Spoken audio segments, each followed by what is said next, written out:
Thank you guys all for coming to HTC's pumpkin carving event. My name is Emily Hong. I'm a senior at Harvard studying computer science and educational studies. I take she, her, hers, and my favorite Halloween costume is probably when my mom made me a dress to be a candy corn witch in elementary school. And without further ado, let's get started. So the first kind of part of this event is just going through the very basics of what Adobe Illustrator is and what vector graphics are, in case you don't already know. So first of all, today, as you guys know, we'll be using Adobe Illustrator. It's one of the primary photo editing apps in the Adobe Suite. The other one is Photoshop, and kind of the main difference between them is Adobe Illustrator is used primarily for vector-based graphics, and Photoshop is used mostly for raster-based graphics, and I will be clarifying the difference between those in the near future. So, what is the difference between raster and vector-based graphics? Well, vector-based graphics, in short, are defined by math, basically. Think about parabolas, polynomials from your algebra class. And because they're defined by math and not pixel by pixel, they are allowed to be scalable without losing resolution. On the other hand, raster-based graphics are pixel-based, so you can think of your computer screen as just a huge matrix of however many pixels, and so each pixel is given a color, and that's how you create a raster-based graphic. So again, vector-based graphics are basically mathematical equations, and because they are defined this way, they're very often used for logos and various things that need to be scaled at various sizes. So you can think about like a sign on a building might need to be really big, and so vector-based graphics are really convenient for that. Here are just some other uses for vector-based graphics. They're easily resizable. They usually have a smaller file size because you don't have to define every pixel. And they're commonly used for logos, signs, fonts, infographics, anything that's relatively simple and needs to be scaled at different sizes. However, they're not good for things with a lot of detail. So photos or illustrations that are really complicated, not super great for vector graphics. So without further ado, let me share my screen to Illustrator. Okay, so cool. The first step of this pumpkin madness is creating a canvas. And so the way you're gonna do that is open up Illustrator and then go to New. For the sake of this tutorial, I'm just gonna use a simple square, but you can really use anything you want. So I have this canvas here. I'm defining it to be 1,000 by 1,000 pixels. It really doesn't matter though. And I'm just gonna create that fresh canvas. Alrighty. The next step is to kind of create the base of the pumpkin. And so here are some past examples that I have. And what I mean by base is like this section here, kind of the bottom of the pumpkin. And the way we're gonna do that is first we're gonna go here to the polygon tool and we're gonna grab the ellipse tool. Once you select the ellipse tool, I would create a vertical ellipse that is roughly the size of like one section of your pumpkin. And it doesn't need to be perfect, totally adjustable later. So create that and then grab your selection tool and just make 5 copies of that ellipse. So I'm just hitting Control-C, Control-V, Control-V a few times until I have 5 of them.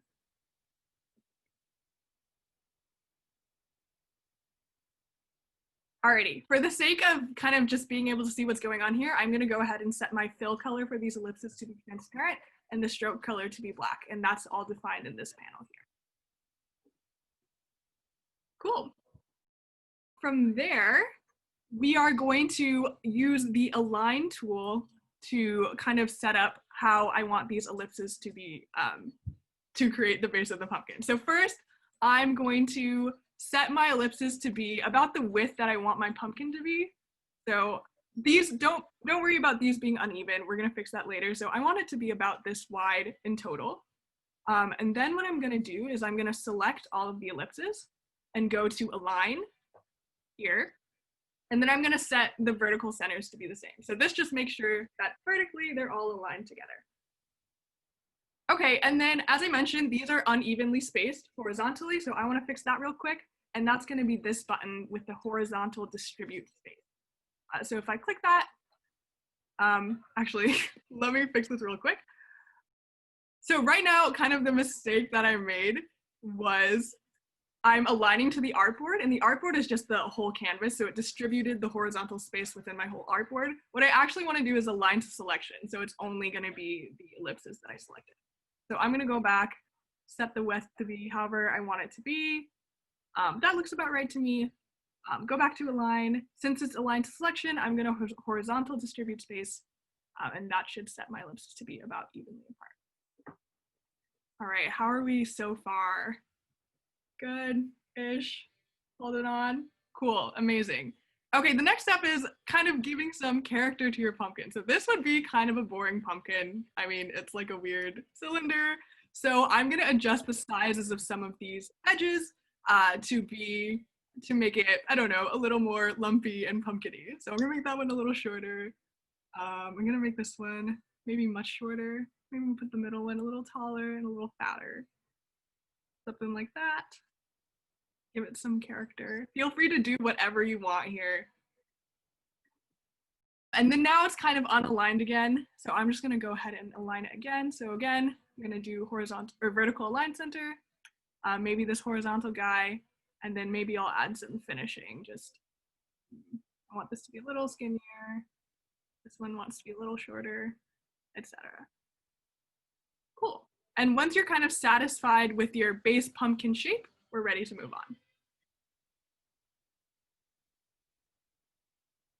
Okay, now some of the cool stuff is going to begin. So the next piece we're going to do is kind of merge all these shapes to kind of create, have you seen the past ones, these arc-like shapes. So not just ellipses, but these particular pumpkin arcs. And the way we're going to do that is using the shape builder tool. So you're going to want to select all your ellipses. And then over here, this icon, it's like 2 circles and a pointer. You're going to click that. That's the shape builder tool. And the cool thing you can do with this tool is, as you can see, all the portions are highlighted now. If you click and drag, you can actually automatically merge these shapes together. So I want this top shape to be all the same. That's going to merge. I want these to be all one piece. I want these to be all one piece. And then I'm just going to click on these to make sure that these edge pieces are each one piece. And now this looks a lot more like a pumpkin.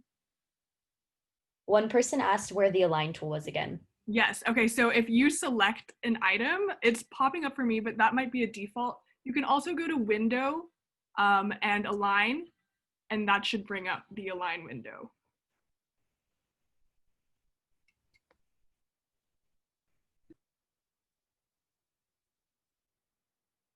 Alrighty, we're gonna move on. So this is the base of our pumpkin. And the next step is to create the stem. And so the stem of the pumpkin, as you can see in some of these examples, is made up of this like base stem part, and then this stemmy part. And so we're gonna make those separately. Cool, so then the way we're gonna do that is we're gonna grab the ellipse tool again. So it's over here, kind of in your toolbar, and create that base of the stem thing. So I'm gonna make it roughly this big. Again, don't worry about it being perfect. You can always adjust it after. I'm gonna go back with my selection tool and just kind of move it to however I please. So I think I wanna make it like that-ish. Alrighty. The next part is making the stemmy bit. And so instead of using some of these pre-built polygon tools, we're gonna use the pen tool.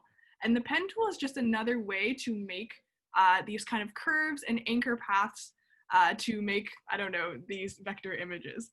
So the way the pen tool works is you click to make your first point, that's your first anchor point, and then you can kind of move your mouse to define where you want the next point to be and how it's gonna be connected. So if I just click, it makes this kind of boxy polygon thing, but I can also create curves. So the way that I create curves is, again, I'm just gonna do my first anchor point, and then if you click and drag, you start adjusting what are called the handles of the anchor point, and that's what defines the curves.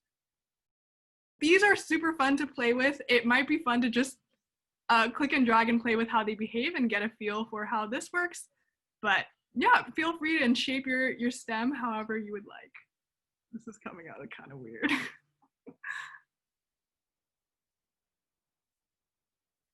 After you close your shape, so bringing that last anchor point to the first one. You can also go in with the direct selection tool and adjust your anchor points. So the primary difference between the normal selection tool and this white direct selection tool is that the direct selection tool is meant for individual anchor points. So here I can click on each of these and adjust the handles. For example, I'm going to make that one have no handle there, whatever. I'm going to move this one out maybe.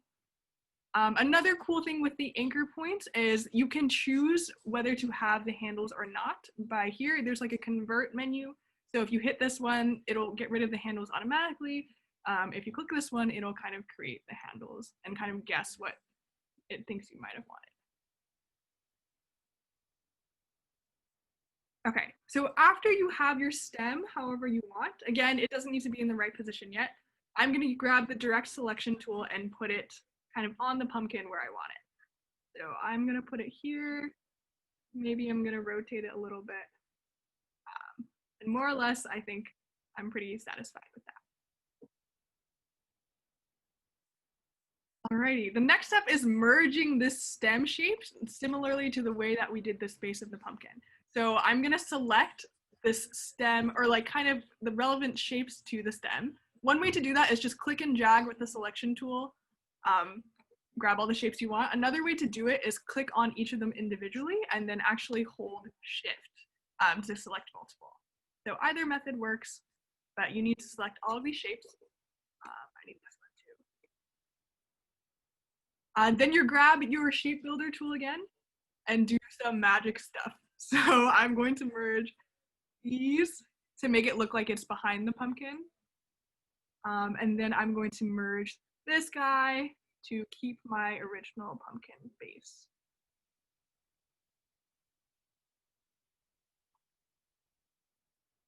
And there's my stem.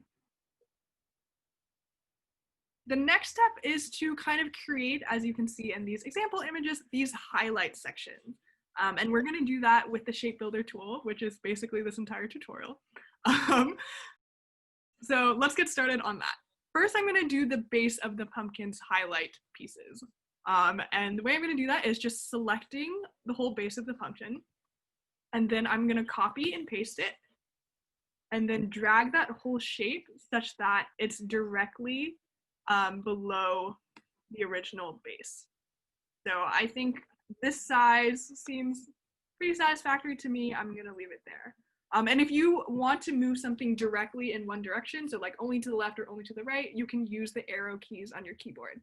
You can also hold shift and each down arrow, and that'll move it in bigger chunks if you're feeling a little impatient.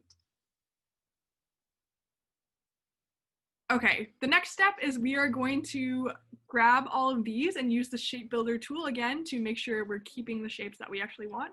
So merging each highlight piece now. I'm gonna do some magic here.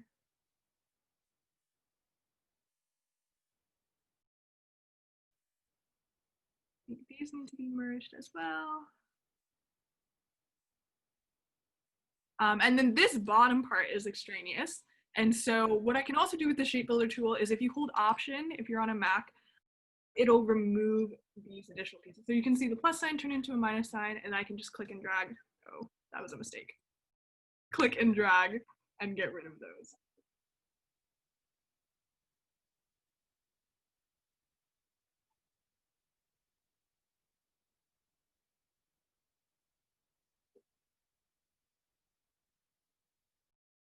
The next step is to create the highlight for the stem.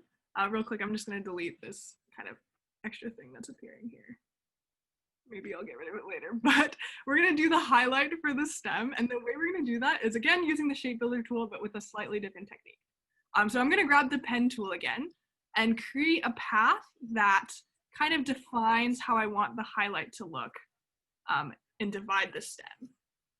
So you should have the stem bit and also this path that goes through it. Okay, next I'm going to select all the relevant shapes again and use my handy dandy shape builder tool.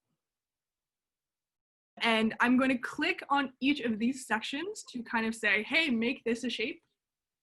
And the other cool part of this is I can hold Option and get that minus and delete these extra hanging parts of the paths. And then I have my stem.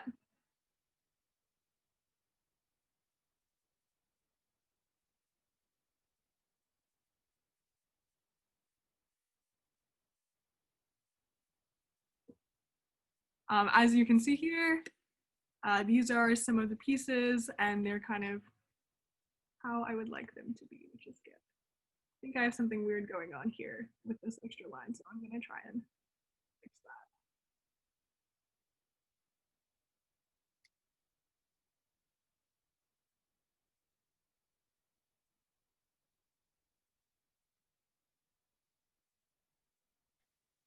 There's a question about how you get the stem behind the pumpkin again. Yeah, so that was kind of, here, I can do it real quick over here. When you had the original ellipse and then you had your ellipse on top, it's kind of a matter of using the shape builder tool to keep the correct segments. So I had something like this. And so when I use the shape builder tool, it makes sense for these two circles to stay in the foreground. So combining kind of the pieces that make sense. So because you see this arc at the top, it kind of feels like the stem is behind the pumpkin. But nothing special with technique there.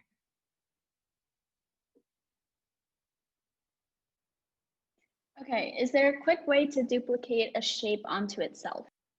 Not that I know of, unfortunately. I'm sure there is a way.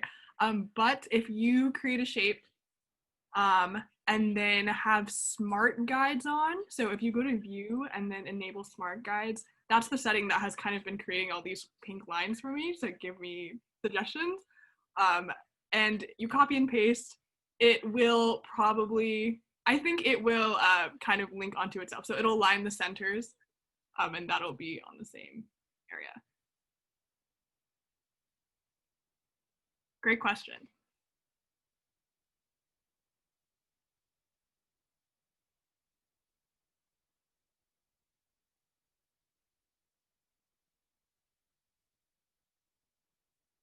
Let's keep going. So this is the outline of our pumpkin. The next part is kind of fun. You get to choose your colors.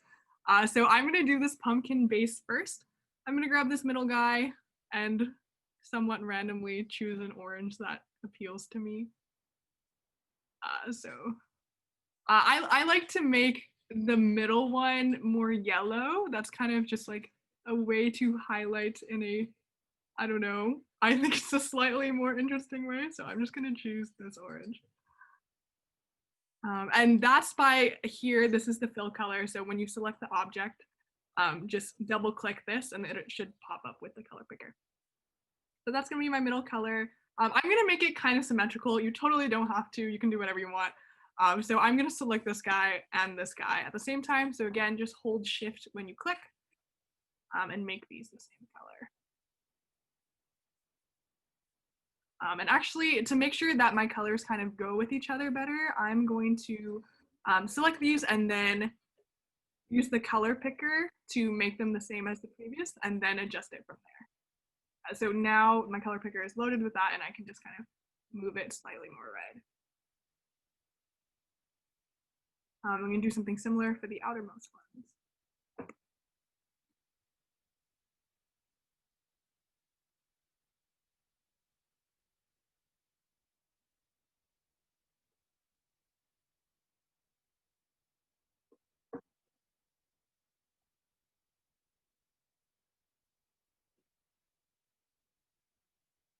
All right. Once you have the base filled in however you want, I'm going to go ahead and do the highlights. And since the highlights are kind of based on these base colors, I'm going to grab this top section. Where's this top section? I'm not sure if it actually created, so I'm going to go back with the shape builder tool and just make sure that this is one section by just clicking plus sign. Okay, so now that's definitely one shape. And then I'm going to use eyedropper here and then make this slightly lighter. So I don't know, I'm just guessing here. Again, maybe we'll have another workshop on color theory, but today is not that day.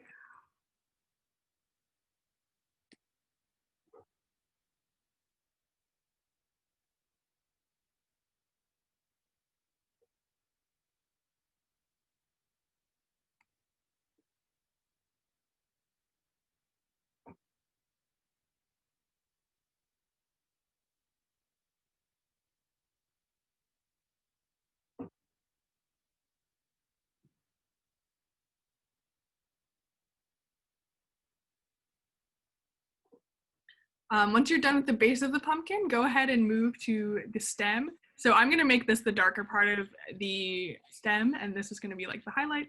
So I'm gonna do this base color first. I like to do like a more yellowy green so it seems more organic.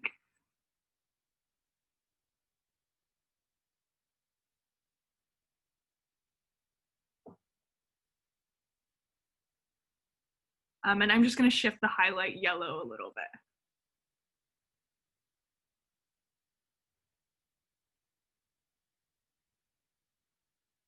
Once you have your base colors pretty satisfactory, I'm gonna go ahead and select the whole pumpkin and just get rid of the stroke color. So now it's saying the stroke, which is the outline, color is black.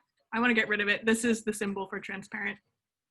And now it looks a little more professional instead of like a kindergarten coloring book. So the next part is creating the carving or kind of the face on your pumpkin. And the way that I found most easy to do this is just move this whole pumpkin out of the way.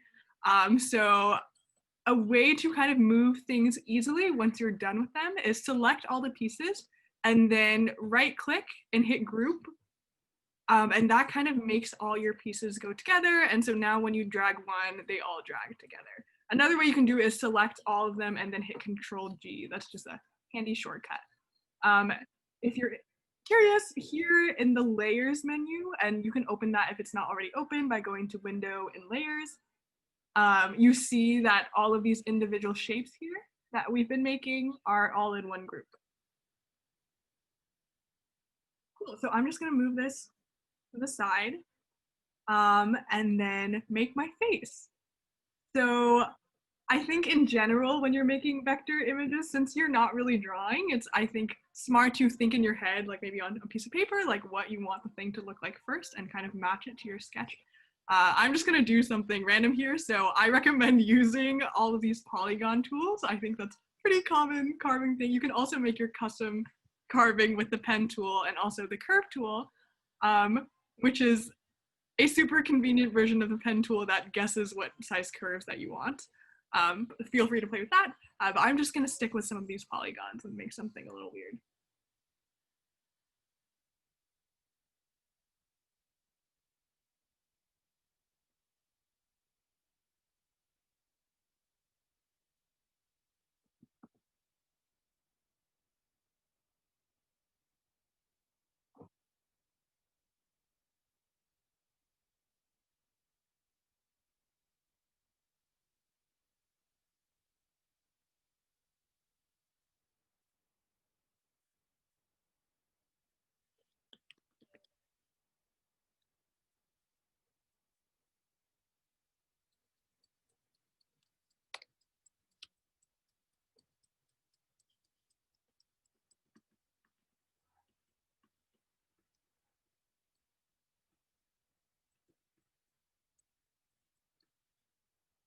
Feel free to use the shape builder tool as we've learned to kind of make whatever custom shapes you want.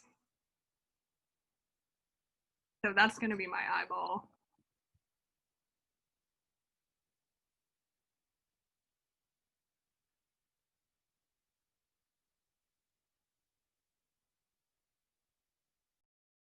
Another cool thing is, in addition to these shapes, the polygon tool is really for any polygon you'd ever want. So my default right now is a triangle. Yours might be something different. To change the number of sides your polygon has, just click once.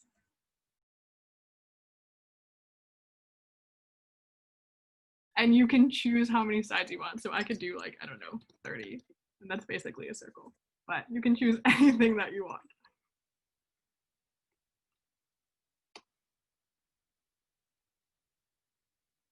Another tip for when you are pulling and dragging and changing the size of objects, which is called transforming, if you hold shift, it'll kind of retain the same dimensions and scale it proportionately.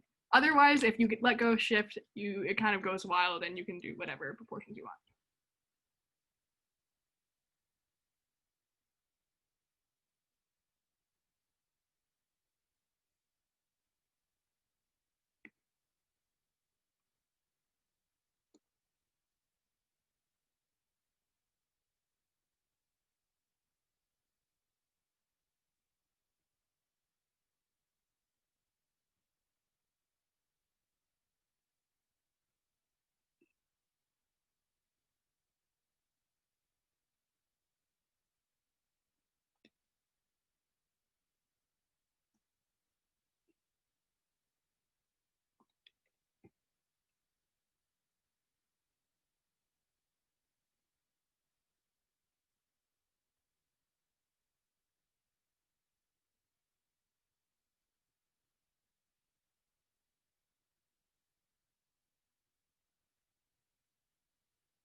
Something that might also be helpful here is using the align tool again. So if I want my eyes to be even with each other, I can go to align and just make sure that their vertical centers are the same. Or you can also, these other align buttons are vertical align top, vertical align bottom. So just kind of to demonstrate what those do. If I select these two and I do vertical align top,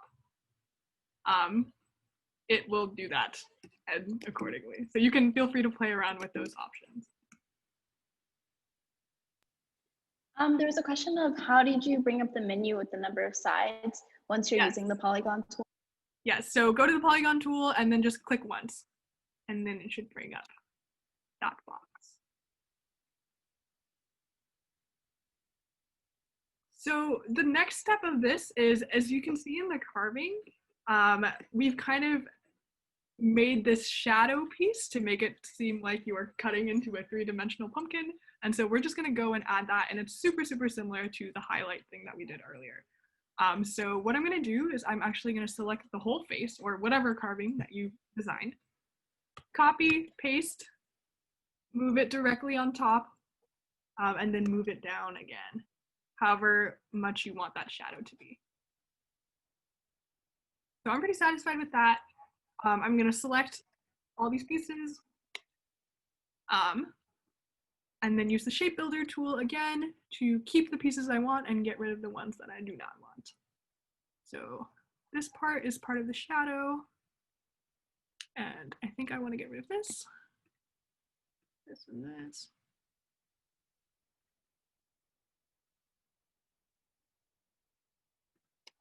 Actually, I think I want to move the shadow a little lower.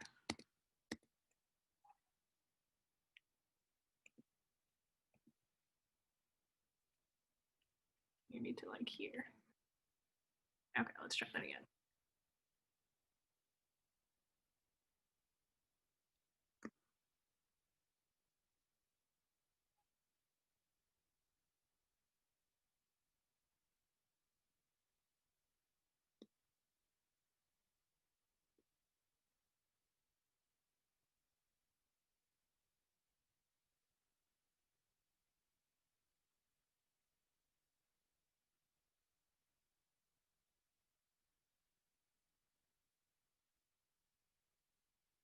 Then we're going to color accordingly. So these bottommost sections are all going to be the same shade of lighter brownish grayish. Just going to my color picker again. I like to do like a warmer gray brown. So I'm going to do, this seems fine. And then I'm going to select these back shadow pieces.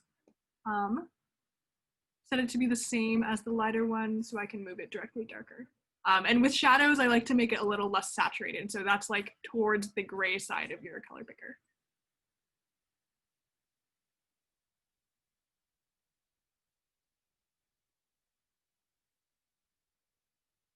The next part is moving the carving onto the pumpkin. So what's gonna make this easier is I'm just gonna grab all my carving pieces and group them. So again, that's Control G or right click and hit group. And that just makes it easier to move all the pieces together. And then I'm just gonna move it directly on top of my pumpkin. Oh, it looks a little large for my liking, so I'm just gonna scale it down. And again, if you hold shift, it will scale down proportionately.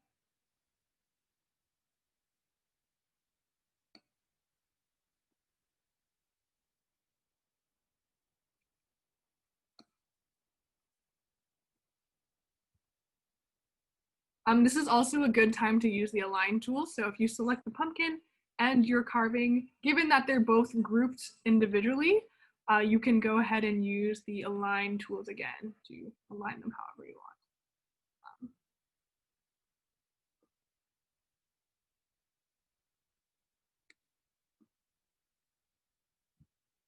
want. And then after you have them aligned how you like them, just select both. I'm gonna actually group the whole pumpkin together. So now we have a group of groups. So now they're grouped, I can move the whole thing together. And then I want my pumpkin to be exactly in the middle, both vertically and horizontally in this square canvas. So I'm gonna go to the align menu again. It's not popping up, so I'm gonna go to window and find it. And then I'm going to align to artboard, which again is just the canvas, and do horizontal center and vertical align center. Oh, I didn't select both. Let me try that again.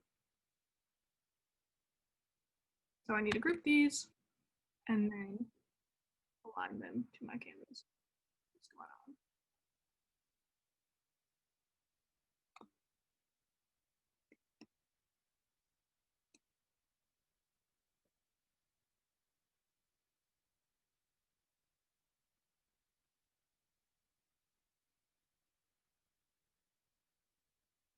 Let's move on. So the next bit is kind of setting up this background. So the way we have it is that we have this background color that's the same as the inside of this carving, the lighter one. We have this cool shadow going on, that's the darker carving color, and then we're gonna add some text on top. So first, let's make that background square. The way I'm gonna do that, super simple, just going to go to the polygon tool, grab the rectangle, and this is easiest done when you have smart guides on. So if you go to view, again, view, and then just make sure you have smart guides enabled here. If you hit this corner, click and drag, it should snap such that it fills up your canvas exactly. I'm gonna do that. It's gonna look like that. And my pumpkin is gone. It's just a reordering of layers that we need to do. So again, go to the layers menu and let's move this layer outside of this group actually. I'm just gonna pull and grab that outside of the pumpkin group. And then I'm gonna move it below the pumpkin. So just click and drag.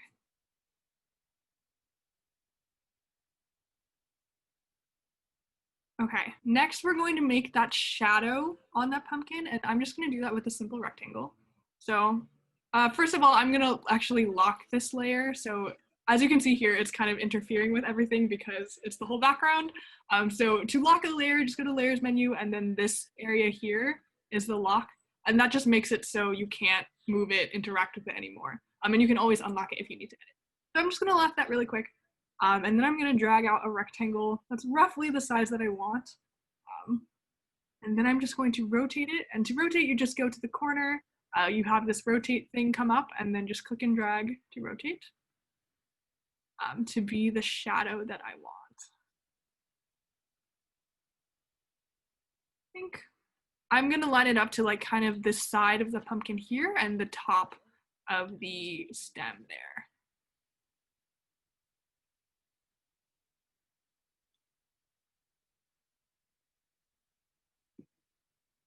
Okay, that seems pretty satisfactory. I'm gonna make this a drastically different color just for my own convenience for now. I'm gonna put this under the pumpkin just so I can see if this is roughly what I want. I'm gonna move it a little bit, maybe make it more horizontal.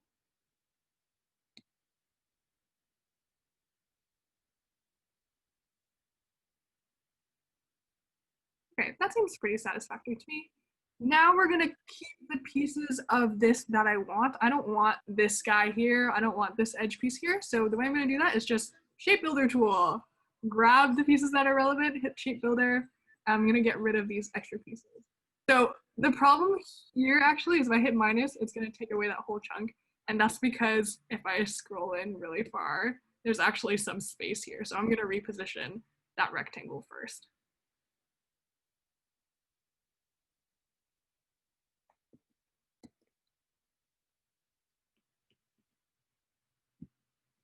I think I have to make this one a little thinner too.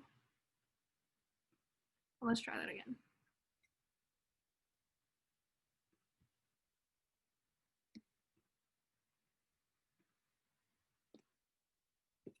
So that got rid of the extra pieces kind of by the pumpkin. I also want to get rid of these extra pieces.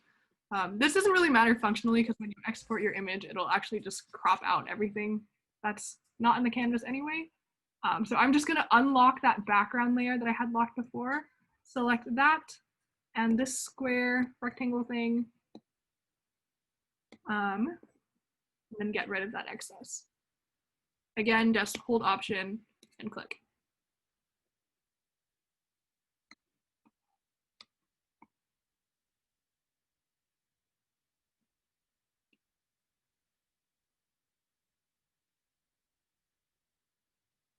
Then I'm gonna adjust this background rectangle color to be that same inner darker carving color.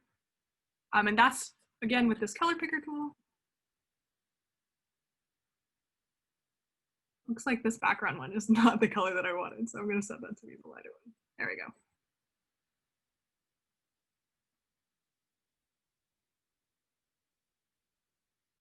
All right, next we're gonna play with some text. So the text in this image was actually more just to demonstrate how text in Illustrator works more than anything. So let's go into that.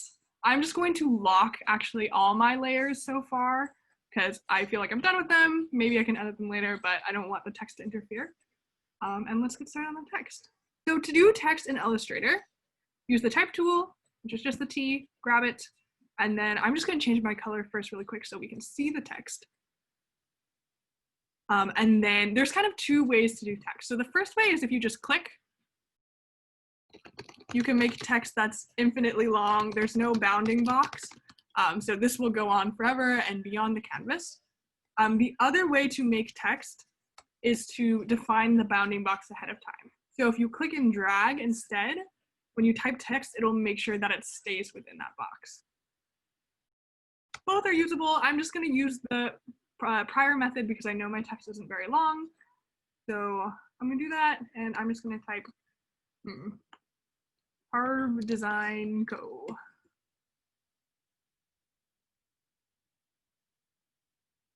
You can feel free to use the text editor. This is pretty familiar to like anything like Microsoft Word or whatever.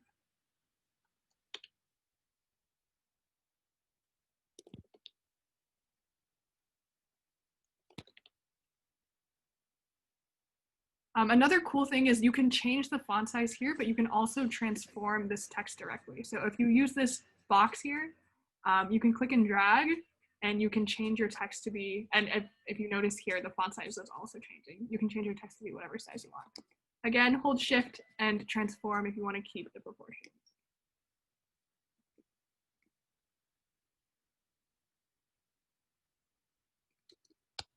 I'm going to use HTC's official font of Avenir next.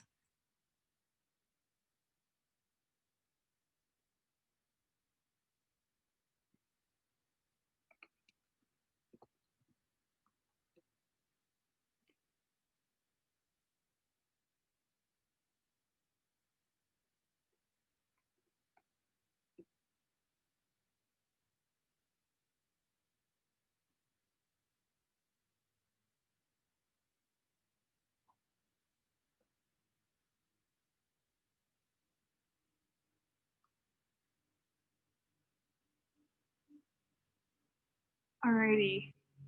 The next part that I wanted to just kind of demonstrate is that you don't have to leave text exactly how whatever the typeface designer made it. You can actually adjust it to be however you want.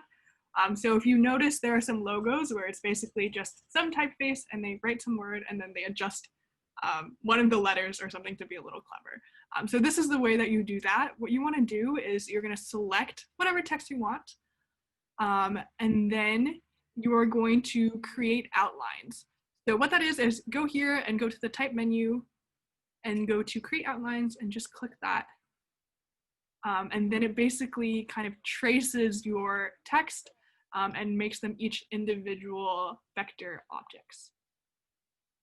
And just kind of a note on this, what you're doing here is you're telling the computer, like, I don't want to associate these letters with the typeface anymore. I want to actually just make them these custom objects that I'm going to play with myself. So this prevents this from being type editable. So I can't take the type tool here and then add more letters anymore. These are custom shapes just as these ellipses are shapes and the stem is a shape, etc. So be sure to do this only after you're done putting in your text.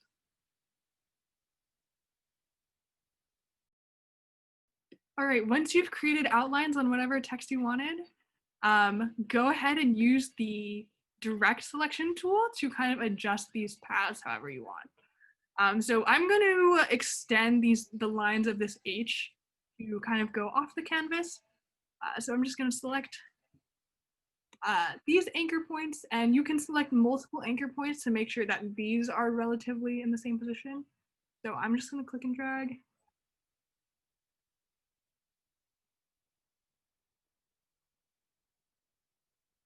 Do the same with the top.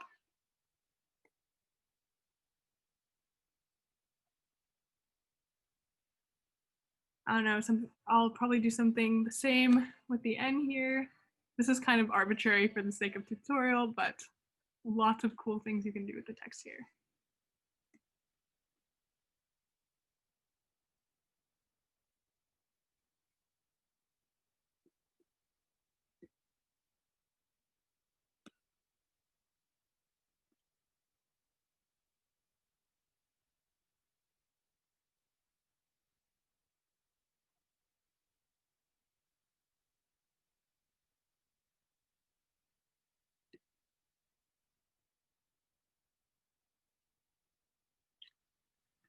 And to get rid of the extra pieces, we're going to do our favorite tool, the Shape Builder tool. I'm going to go ahead and unlock the background here and just select the text and the background and get rid of these excess pieces.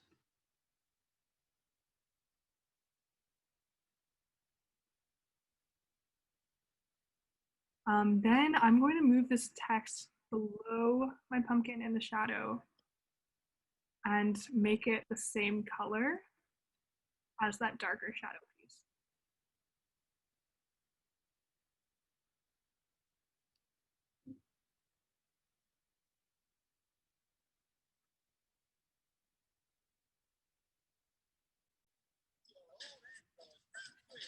Alrighty, I'm gonna stop recording.